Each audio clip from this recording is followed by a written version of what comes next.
ആന എന്ന മൃഗത്തിന്റെ പ്രത്യേകതയോ അതിന്റെ സ്വഭാവ വിശേഷങ്ങളോ അറിയാതെ തന്നെയാണ് ഇത്തരം ഒരുപാട് നിരീക്ഷണങ്ങളും ഒരുപാട് കാര്യങ്ങളും പറഞ്ഞിട്ടുണ്ടാവുന്നതും പറയപ്പെടുന്നതും.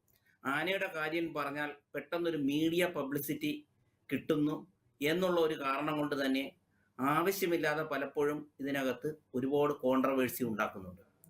കേരള സംസ്ഥാനം എന്ന് പറയുന്നത് ഇന്ത്യയിലുള്ള ഏറ്റവും ആദ്യം ആനകളെ സംരക്ഷിക്കുന്നതിന് വേണ്ടി ഒരു ക്യാപ്റ്റീവ് എലിഫന്റ് മാനേജ്മെന്റ് റൂൾസ് 2003 കൊണ്ടുവരികയും അത് പലതവണ അതിനകത്ത് പരിഷ്കാരങ്ങളോടുകൂടി ഓർഡേഴ്സ് ഇടുകയും നല്ല രീതിയിൽ ഇത് കുറേയൊക്കെ നടത്താനും അതുകൊണ്ട് ഒരുപാട് ഇംപ്രവൈസേഷൻസ് അതിനകത്ത് അല്ലെങ്കിൽ പരിഷ്കാരങ്ങൾ കൊണ്ടുവരാനും സാധിച്ചിട്ടുണ്ട്.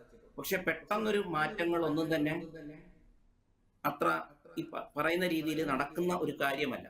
പിന്നെ നമ്മളുടെ നാട്ടാനകളുടെ പ്രായം എന്ന് പറയുന്നത് വളരെ കൂടുതലാണ്. ഞാൻ ദേവസ്വം ബോർഡിലെ ഡോക്ടർ എന്നുള്ള നിലയിൽ തന്നെ പറയാം, 20 വയസ്സിൽ താഴെയുള്ള ഒരാനയും ദേവസ്വം ബോർഡിനില്ല. 30 വയസ്സിൽ താഴെയുള്ള ഒരു 4-5 ആന മാത്രമാണുള്ളത്. ബാക്കിയെല്ലാം വളരെ പ്രായമേറിയ ആനകളാണുള്ളത്. നമ്മൾക്ക് എല്ലാവർക്കും അറിയാവുന്നതുപോലെ പ്രായമേറിയ ഒരു ഗ്രൂപ്പിൽ കൂടുതൽ അസുഖം വരാനും മരണം വരാനുമുള്ള സാധ്യതയുണ്ട്. അതുകൊണ്ട് തന്നെ യഥാർത്ഥത്തിൽ ഇത്തരം കാര്യങ്ങൾ നടത്തണം എന്ന ആഗ്രഹമുണ്ടെങ്കിൽ പുതിയ ഒരു ആനകളെ കൂടെ ഇതിനകത്ത് കൊണ്ടുവരണം. കാര്യം എന്ന് വെച്ചാൽ ഇത് അല്ലാതെ ഇത് ഒരിക്കലും ഇത് നിലനിർന്നു പോകാൻ സാധ്യമല്ല.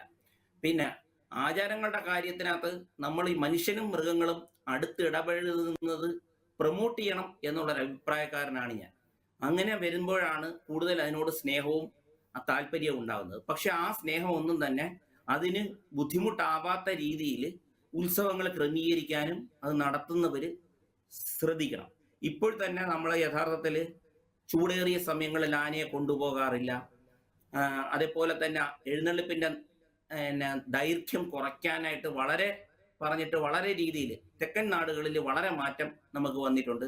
അതേപോലെ പറയെഴുന്നള്ളിപ്പിന് ആനകളെ കൊണ്ടുപോകുന്നത് എന്ന് പറഞ്ഞാൽ ചെറിയ സ്ഥലങ്ങളിലൂടെ കൊണ്ടുപോകുന്നതൊക്കെ തന്നെ കുറേയൊക്കെ തന്നെ ഒഴിവാക്കാനായിട്ട് സാധിച്ചിട്ടുണ്ട്. ആനകളുടെ എപ്പോഴും ഉള്ളത് ഈ ലൈസൻസ് എന്ന് പറയുന്നത് യഥാർത്ഥത്തിൽ സമയത്തിൽ അത് ട്രാൻസ്ഫർ ചെയ്യാൻ പാടില്ല എന്നുള്ള ഒരു കാരണം കൊണ്ട് ആന ഇരിക്കുന്നവരുടെ പേരിൽ ഓണർഷിപ്പ് ഉണ്ടാകുന്നത് വളരെ വിരളമായിട്ടേ കാണാൻ സാധിക്കുകയുള്ളൂ. ട്രാൻസ്ഫർ നമ്മൾ ഇന്ത്യയിൽ ട്രാൻസ്ഫർ എന്നാൽ ഒരാന കൈമാറ്റം ചെയ്യുന്നത് നിരോധിച്ചിരിക്കുകയാണ് യഥാർത്ഥത്തിൽ. അങ്ങനെ ഉള്ളത് കൊണ്ട് തന്നെ ഓണർഷിപ്പ് പലപ്പോഴും കൃത്യമായ രീതിയിലല്ല ഉണ്ടാവുന്നത്. പിന്നെ ഓണർഷിപ്പ് കൊടുക്കുന്നതും അതിനകത്തുള്ള ഒരുപാട് കാലതാമസവും വരുന്നുണ്ട്. ഡാറ്റാ ബുക്ക് എന്നുള്ള ഒരു സംഗതിയാണ് കേരളത്തിൽ ഇതിന് ഒരു മറുപടിയായിട്ട് കൊണ്ടുവന്നിരുന്നത്. അതിനകത്ത് പോലും പ്രോപ്പറായിട്ടുള്ള എൻട്രി കൊണ്ടുവരാൻ സാധിച്ചിട്ടില്ല. വേറൊന്ന്, ഒരാന പലപ്പോഴും ഉണ്ടാകുന്ന കഴിഞ്ഞാൽ ഒരാന ഒരു ചെറിയ പ്രശ്നം ഉണ്ടാക്കിയാൽ ഒരു മനുഷ്യൻ അതിനെ ചെന്ന് ഉപദ്രവിച്ച് പ്രശ്നം ഉണ്ടാക്കിയാലും ഞാൻ കാണുന്നത് ആനയ്ക്കാണ് ബാൻ. ആ കൊണ്ടുവന്ന് ആനയുടെ കൊമ്പിൽ അതിൻ്റെ ഏരിയയിലേക്ക് കയറിയിട്ട് പിടിച്ചിട്ട് ഉപദ്രവിച്ച ആളിനെതിരെ ആക്ഷൻ പലപ്പോഴും എടുക്കാറില്ല. അതും കൂടി ഒരു മനുഷ്യൻ കുറെ കൂടി നല്ല രീതിയിൽ ഇതൊരു വന്യമൃഗമാണെന്ന് അറിഞ്ഞുകൊണ്ട് ആ രീതിയിലുള്ള ഒരു പെരുമാറ്റം പല സമയങ്ങളിലും പല പൊതുജനങ്ങളിൽ നിന്നും ഉണ്ടാവാറില്ല.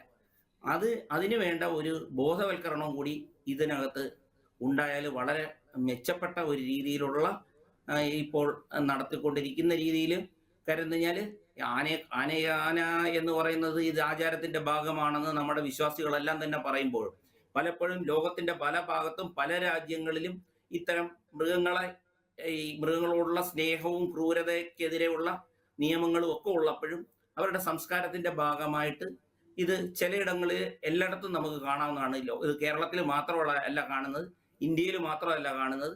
നിങ്ങൾ പോയി കഴിഞ്ഞാൽ ഡെവലപ്ഡ് കൺട്രീസിലായാൽ പോലും ഇത്തരം അവരുടെ ആചാരങ്ങളുടെ ഭാഗമായിട്ട് മനുഷ്യരും മൃഗങ്ങളുമായിട്ടുള്ള മത്സരങ്ങളും മൃഗങ്ങളുമായിട്ട് ചേർന്നിട്ടുള്ള പ്രവർത്തനങ്ങളും ഒക്കെ തന്നെ കാണുന്നുണ്ട് എന്നുള്ള കാര്യം കൂടി നമ്മൾ മനസ്സിലാക്കേണ്ടതാണ്. അതേപോലെ ഇത് ആനയ്ക്ക് എതിരായിട്ട് നിയമങ്ങൾ എടുക്കുമ്പോൾ അതിനകത്ത് ആനയോട് അറിയാവുന്ന അതിന്റെ അല്ലെങ്കിൽ ആനയ്ക്ക് ഒരുപാട് പ്രത്യേകതയുള്ള ഒരു മൃഗമാണ്. ആ പ്രത്യേകതകൾ ഉൾക്കൊണ്ടുകൊണ്ടുള്ള നിയമങ്ങളാവണം ഉണ്ടാകേണ്ടത്. അല്ലാതെ പോകുന്നയാള് ഈ ആനയുമായിട്ട് ബന്ധമില്ലാത്ത ആളുകളുടെ നിരീക്ഷണങ്ങൾ പലപ്പോഴും വളരെ വിചിത്രമായിട്ട് നമുക്ക് തോന്നാറുണ്ട്. ഇപ്പോഴത്തന്നെയും ആനയ്ക്ക് ഒരു ആനയെ കണ്ടിട്ട് മോശമാണ് എന്ന് പറയുന്ന കഴിഞ്ഞ ദിവസം തന്നെ ഒരു പോലീസ് ഓഫീസർ ആനയ്ക്ക് മതപ്പാടാണെന്ന് പറഞ്ഞ് FIR വരെ ഇട്ടു തിരുവനന്തപുരത്ത്. ഇത്തരം രീതിയിലൊക്കെ പോയിക്കഴിഞ്ഞ് കഴിഞ്ഞാൽ എങ്ങനെയാണ്? കാരണം ഞാൻ എന്ത് കാര്യം പറഞ്ഞാലും നല്ല പബ്ലിസിറ്റി കിട്ടും. അതുകൊണ്ട് ആനയുടെ കാര്യത്തിൽ ആർക്കും ഇടപെടാം, ആർക്കും എന്തും പറയാം എന്നുള്ളൊരു അവസ്ഥയാണ് ഉള്ളത്. അതുകൊണ്ട് തന്നെ ശരി അതിനകത്തൊക്കെ കുറെ കൂടി മാറ്റം വരണം എന്നുള്ളതാണ് ശരി എൻ്റെ അഭിപ്രായം.